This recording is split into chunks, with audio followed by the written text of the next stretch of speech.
नमस्कार, सत्यहिंदी.com पर आपका स्वागत। मैं हूं शैलेश। प्रधानमंत्री नरेंद्र मोदी की सरकार को पहली बार लोकसभा में हार का सामना देखना पड़ा।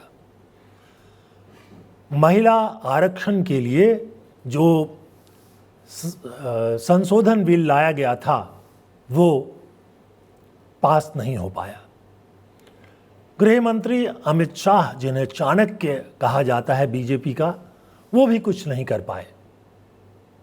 दरअसल इस बिल के जरिए सरकार जो एक चाल चल रही थी, उस चाल का भंडाफोड़ हो गया।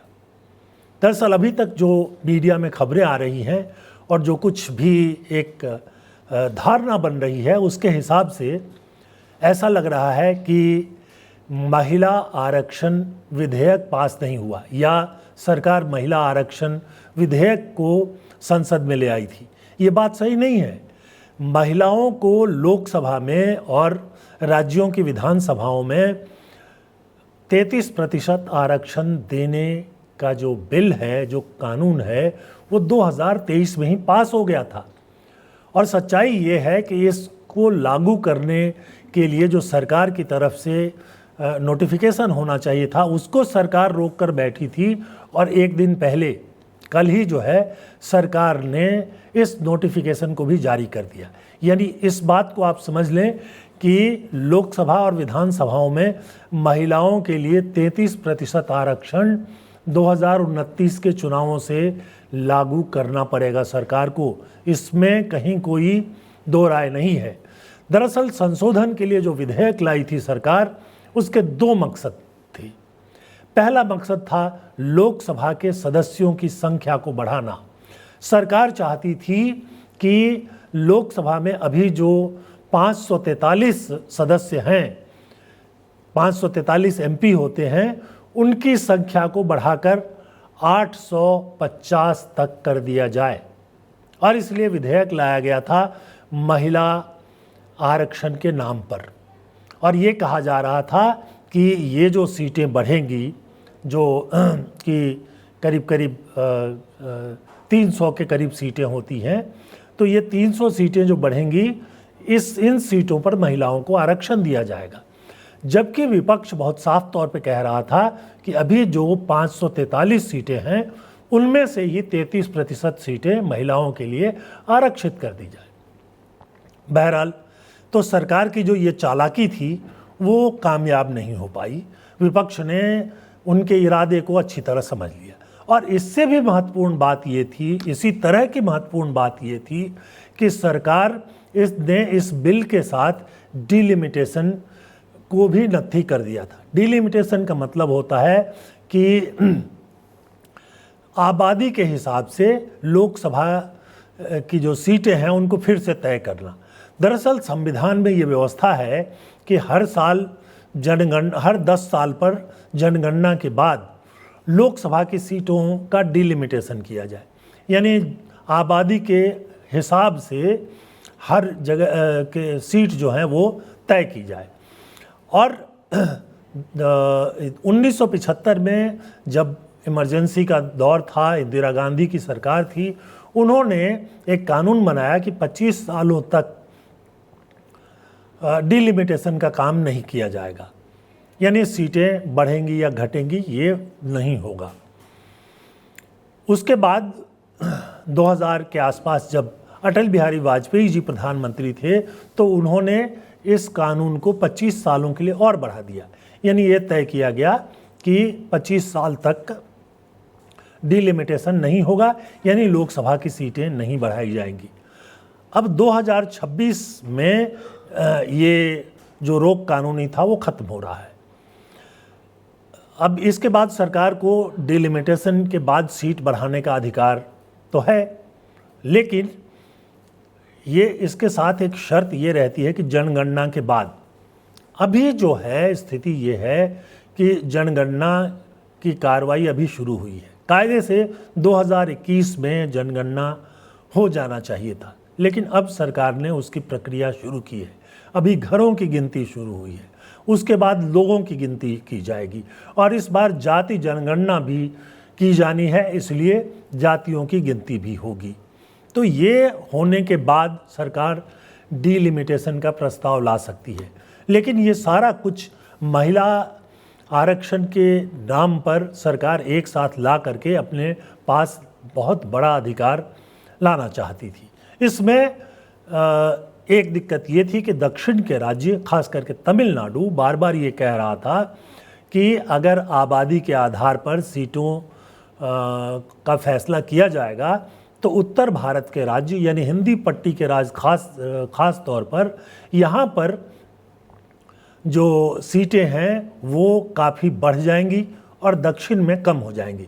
इसका कारण ये है कि दक्षिण में जनसंख्या नियंत्रण कानून को बहुत अच्छी तरह से लागू किया गया, इसलिए दक्षिण के राज्यों में, तमिलनाडु में, आंध्र में, केरल में, तेलंगाना में आबादी उतनी नहीं बढ़ी है जितनी उत्तर भारत के राज्यों में, जैसे कि उत्तर प्रदेश, बिहार और बंगाल भी, इनमें बढ़ी है। अब आप देखिए कि उत्तर भारत में सीटों की संख्या पहले से ही ज़्यादा है। अकेले उत्तर प्रदेश में 80 सीटें हैं, बिहार में 40 है। अब अगर आबादी के हिसाब से सीटें तय की जाएंगी तो यहाँ पर सीटें बहुत ज़्यादा बढ़ जाएंगी और जो दक्षिण के राज्य हैं वहाँ कम हो जाएंगी। उसी तरह से जो पूर्वोत्तर के राज्य हैं, छोटे छोटे राज्य जहाँ आबादी ज़्यादा नहीं है, उनकी भी कम हो जाएंगी या बढ़ेंगी नहीं। तो ऐसे में उत्तर भारत को और बाकी जो छोटे छोटे राज्य हैं उनके लोगों को लग रहा था कि ये हिंदी क्षेत्र का जो दबदबा है वो और बढ़ जाएगा, और इसलिए उनका कहना था कि डिलिमिटेशन जो है वो अभी नहीं किया जाना चाहिए और उसके लिए कुछ दूसरा फॉर्मूला तय किया जाना चाहिए। विपक्ष ने इस पॉइंट को अच्छी तरह से समझा। राहुल गांधी ने, जो विपक्ष के नेता हैं इस समय, उन्होंने बहस के दौरान इन बातों को बड़ी अच्छी तरह रखा। यहाँ तक कि प्रियंका गांधी ने भी उनको सामने रखा। और जहाँ तक डिलिमिटेशन की बात है, सीट बढ़ने की बात है, उसको लेकर तमिलनाडु में तो प्रदर्शन भी चल रहा था और जो तमिलनाडु के सांसद हैं वो काला ड्रेस पहन करके लोकसभा में आए थे, काला टीका लगाकर आए थे इस बिल का विरोध करने के लिए। तो अब आप देखिए कि सरकार बड़ी चालाकी से महिला आरक्षण के नाम पर ये सब काम करना चाहती थी। बहरहाल वोटिंग हुई और इस वोटिंग में लोकसभा में 528 सदस्य जो हैं वो मौजूद थे। 543 कुल संख्या है, उसमें संभवतः 3 सीटें अभी खाली हैं, तो 540 बची। उसमें से 12 सदस्य जो हैं वो उपस्थित नहीं थे, इसमें एनडीए के सदस्य भी हैं। तो इनमें से 298 ने बिल के पक्ष में वोट दिया और 230 ने बिल के विरोध में वोट दिया।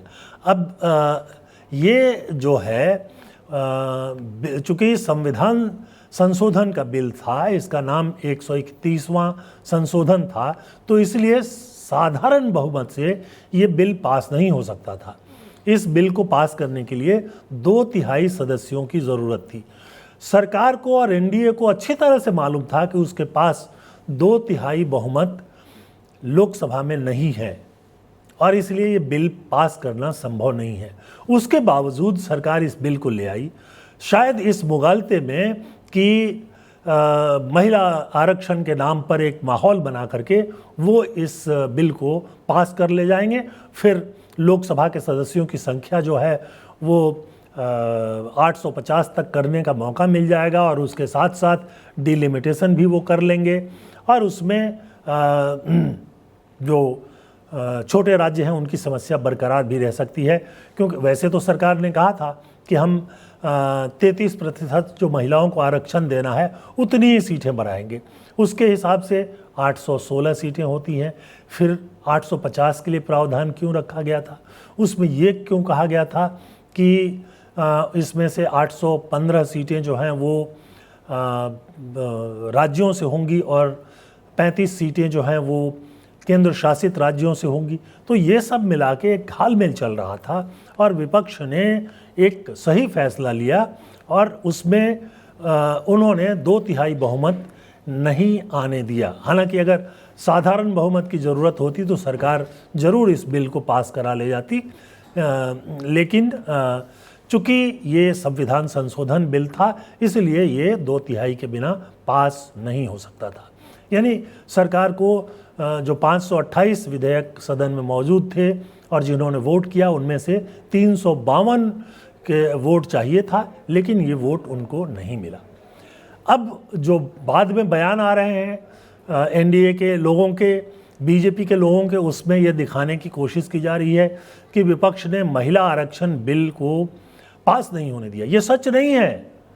महिला आरक्षण बिल पास हो चुका है 2023 में, और ये भी हम बताएं कि संपूर्ण विपक्ष ने महिला आरक्षण बिल का समर्थन किया था। और जब महिला आरक्षण बिल पर वोटिंग हुई थी तो आपको आश्चर्य होगा कि AIMIM, ये जो ओवैसी की पार्टी है, उसके 2 सदस्यों को छोड़ करके बाकी सभी सदस्यों ने, जो भी सदन में उपस्थित हैं, चाहे वो किसी भी पार्टी के हों, सत्ता पक्ष के हों या विपक्ष के हों, उन्होंने बिल के पक्ष में वोट दिया था और इसलिए ये बिल जो है पास हो गया था। तो इसमें इस बिल के समर्थन में जब 2023 में महिला आरक्षण बिल लाया गया था तो 454 सदस्यों ने समर्थन किया था, और 2023 में भी सरकार के पास इतने सदस्य नहीं थे। ये तो विपक्ष ने वोट दिया इसलिए हुआ, सिर्फ AIMIM के 2 लोगों ने वोट नहीं किया।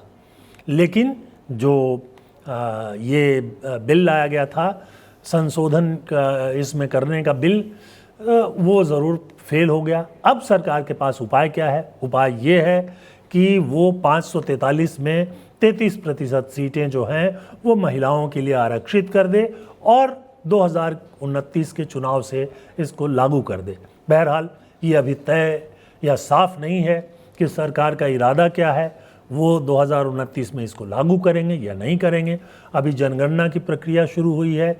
जनगणना समाप्त होने के बाद कई तरह की समस्याएं खड़ी होंगी। जाति जनगणना है तो इस पर भी कई नई मांगें शुरू हो सकती हैं। जो विपक्ष है उसका एक हिस्सा लंबे समय से मांग कर रहा था कि महिला आरक्षण में भी OBC महिलाओं के लिए आरक्षण किया जाए, क्योंकि SC ST का आरक्षण तो उनके कोटे से हो जाएगा, लेकिन OBC महिलाओं का, जो पिछड़े वर्ग की महिलाएं हैं, उनका आरक्षण नहीं होगा। उसकी मांग थी। अब जनगणना की जो रिपोर्ट आएगी उसके बाद क्या क्या सवाल उठ खड़े होंगे। क्या ये भी सवाल उठेगा कि OBC के लिए भी लोकसभा में सीटें आरक्षित की जाएं, ठीक वैसे जैसे SC ST के लिए की गई हैं, या बाकी जो भी हो, तो लोकसभा विधानसभा ये तो बाद में आएगी। फिलहाल जनगणना की पूरी प्रक्रिया 2027 तक पूरा होने की उम्मीद है। उसके बाद उस जनगणना के आधार पर डिलिमिटेशन को लेकर सरकार क्या कदम उठाएगी ये देखना होगा। लेकिन आज जो कुछ हुआ है उसे विपक्ष की जीत मानना बिल्कुल उचित है, और सरकार के झांसे में विपक्ष नहीं आया। और चलते चलते मैं एक बात फिर बता देना चाहता हूं कि महिलाओं के लिए जो 33% आरक्षण का प्रावधान संविधान में, कानून में किया गया है, उस पर इसका कोई असर नहीं होगा। सरकार चाहे तो 2029 से महिलाओं के लिए 33% सीटें, अभी जो लोकसभा की सीटें हैं उसी में से लागू कर सकती है। आपको ये हमारा प्रोग्राम कैसा लगा ये भी बताएं, और ये भी बताएं कि आप क्या सोचते हैं कि ये जो सीट बढ़ाने की कोशिश पिछले दरवाजे से की गई थी, या डिलिमिटेशन की बात पिछले दरवाजे से लाई जा रही थी, वो उचित है या नहीं है। आप हमारे कमेंट सेक्शन में आकर अपनी राय ज़रूर रखें। हमारे जो प्रोग्राम हैं उनको लाइक कीजिए और उसके साथ साथ हमारे चैनल को सब्सक्राइब कीजिए। सत्य हिंदी के ऐप को डाउनलोड कीजिए और उसके साथ साथ सत्य हिंदी की सदस्यता अभियान का हिस्सा बनिए। आज के लिए बस इतना ही। बहुत बहुत धन्यवाद। नमस्कार।